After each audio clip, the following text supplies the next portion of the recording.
विद्यार्थियों, आप सभी का स्वागत है। ये कक्षा 2 की हिंदी तरंग पाठ्य पुस्तक का पाठ संख्या 5 है और ये आपकी लेक्चर संख्या 16 है। हमने आपके पिछले वीडियो में देखा था कि आपके पाठ संख्या 5 के जो अभ्यास के कुछ प्रश्न थे हमने वो देखे थे, जैसे सही शब्द लिखना और सही वाक्य लिखना।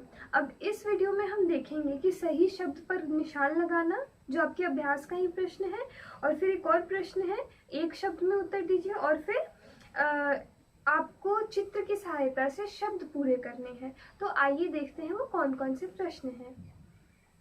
आइए, हमने कल देखे थे 2 सवाल, जिसमें पहला था चित्र देखकर शब्द लिखना और दूसरा था सही वाक्य चुनना। अब इसमें है, ये हमारा तीसरा क्वेश्चन है, वो है सही शब्द पर सही का निशान लगाइए। यानी आपको 3 ऑप्शन दिए हैं, 3 विकल्प दिए हैं, यहाँ से आपको सही विकल्प पे सही का चिन्ह लगाना है। तो पहला शब्द है मकान, दूसरा है कनम और तीसरा है नमक। तो इसमें आपको किसका मतलब पता है? तो नमक का। तो नमक यहाँ सही शब्द है, तो आप यहाँ पे सही का निशान लगाएंगे। दूसरा है गाजर, गारज और जगार। तो यहाँ पे आपको पता है कि गाजर सही शब्द है, तो आप गाजर के आगे सही का चिन्ह लगाएंगे। तीसरा है पीपता, पपीता और पतापी। तो यहाँ पे पपीता सही है, तो आप पपीता के सामने सही का चिन्ह लगाएंगे। फिर है छमली, लीमच और मछली। तो यहाँ पे मछली सही शब्द है, तो आप मछली के आगे सही का चिन्ह लगाएंगे।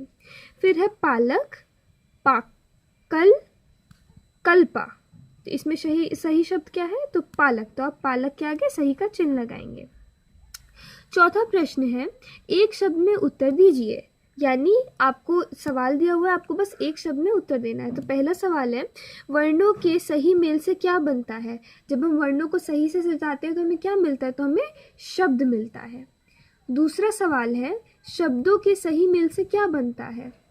तो शब्दों को जब सही क्रम में सजाते हैं, सार्थक शब्दों को एक साथ सजाते हैं, तो वो क्या बनता है? तो वो वाक्य बनता है।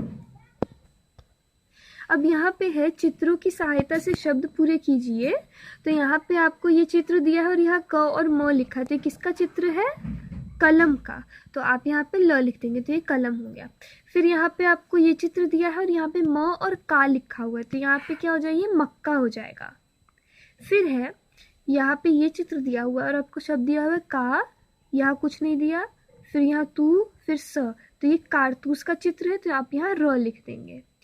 फिर है ये आपको ये चित्र दिया है और आपको लिखना है किस चीज़ का चित्र है।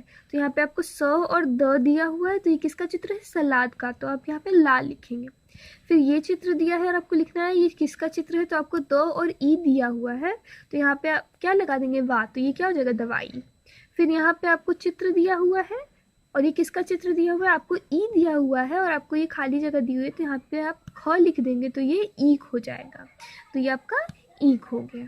तो यहाँ पे आपका ये पाठ खत्म हो गया और अब हम अगले वीडियो में देख लेंगे कुछ परिभाषाएं और कुछ उदाहरण। उसके बाद आप ये सारे अभी जितने भी प्रश्न देखे उसको अच्छे से लिख लेंगे, याद करेंगे। धन्यवाद।